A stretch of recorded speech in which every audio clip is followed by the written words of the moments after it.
Hello mes très chers spectateurs, bonjour. La population ivoirienne donne un ultimatum de 72 heures au président Alassane Ouattara?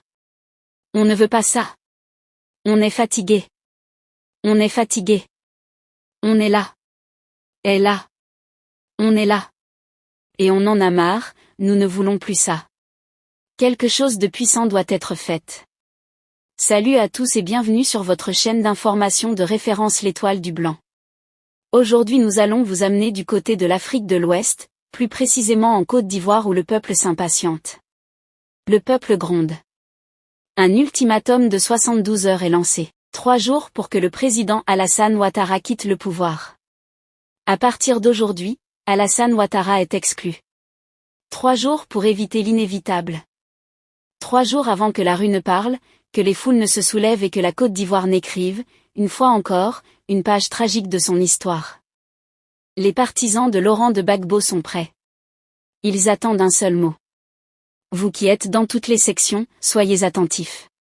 Nous allons tenir un comité central et ce comité central va prendre la décision que nous allons vous diffuser. Ce comité central va prendre des décisions qu'il faudra appliquer parce que nous voulons aller aux élections. Un seul signal. Et alors, le pays pourrait basculer. Mais la question que tout le monde se pose est simple. Pourquoi? Pourquoi Alassane Ouattara, à 83 ans, refuse-t-il de passer le flambeau? Là, il y a 2 possibilités. Soit Ouattara passe la relève, soit il se représente et deviendra officiellement Ouattara Ier. Roi de la Côte d'Ivoire. Pourquoi s'accroche-t-il désespérément à un pouvoir qu'il aurait dû quitter depuis longtemps? Vu qu'il suffit de changer de constitution après chaque mandat, et hop, t'es président à vie. Pourquoi, après un 3e mandat déjà contesté, voudrait-il en briguer un 4e? Le fait qu'Alassane Ouattara puisse se présenter à un 4e mandat, c'est pas forcément une bonne nouvelle pour le pays. Jamais. Si jamais il décide à vouloir briguer un 3e mandat, je pense que c'est ça. Comme il a dit, c'est le truc du collège. Mais les actions vont aller grandissantes. Il faut que c'est clair. Si Ouattara, il est pas de plus. S'il est intelligent, chaque de nous a sa vie en main. La démocratie pourtant est claire. 2 mandats, pas un de plus. Mais moi, la question que je pose, c'est si Ouattara se présente pour un 4e mandat, que vont dire la CEDEAO et la France? Parce que quand il s'agissait des coups d'État au Burkina, au Mali ou en Guinée? Les mecs? Ils étaient là. Là, je suis vraiment que de savoir comment ils vont réagir si Ouattara fait un 4e mandat.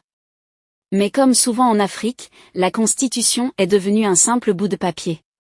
Modifiable à volonté. Jetable. Manipulable.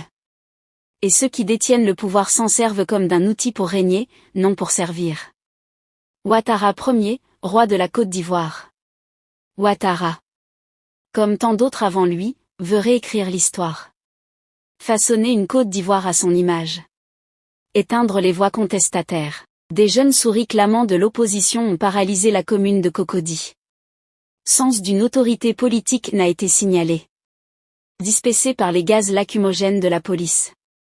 4 manifestants ont été interpellés, 4 blessés. C'est le plus long suite à la manifestation du jour. Et effacer tout relève politique crédible. Mais à quel prix? La jeunesse ivoirienne regarde, elle observe et elle comprend. Elle comprend que le vieux monde refuse de céder la place, que le fauteuil présidentiel est devenu un trône, que l'État est pris en otage par une génération qui n'a plus rien à prouver mais qui refuse de partir. Et pourtant, l'histoire est formelle, aucun dirigeant ne peut défier la volonté du peuple éternellement. Aucune armée. Aucun discours, aucune manipulation ne peut éteindre à jamais le feu d'un peuple déterminé. Car aujourd'hui, la Côte d'Ivoire n'a plus peur. Elle se tient debout. Elle refuse le silence. Elle réclame une alternance. Pas par la violence, mais par la justice. Par l'honneur. Par le respect des lois. Mais si on l'empêche de parler, alors elle criera. Et si on tente de l'étouffer, alors elle explosera. Chers abonnés, c'est peut-être la dernière chance pour Alassane Ouattara de sortir par la grande porte. De laisser un souvenir digne. De céder la place, pacifiquement, à une nouvelle génération. Mais s'il ne le fait pas, alors l'histoire le fera à sa place. Et elle ne pardonne jamais. Nous vous invitons à partager vos opinions dans les commentaires. Si vous avez apprécié, n'hésitez pas à le liker et à le transmettre à vos proches. Pensez également à vous abonner et activer la cloche de notification pour ne rien manquer de nos prochaines vidéos. Votre soutien est essentiel et nous vous en sommes très reconnaissants.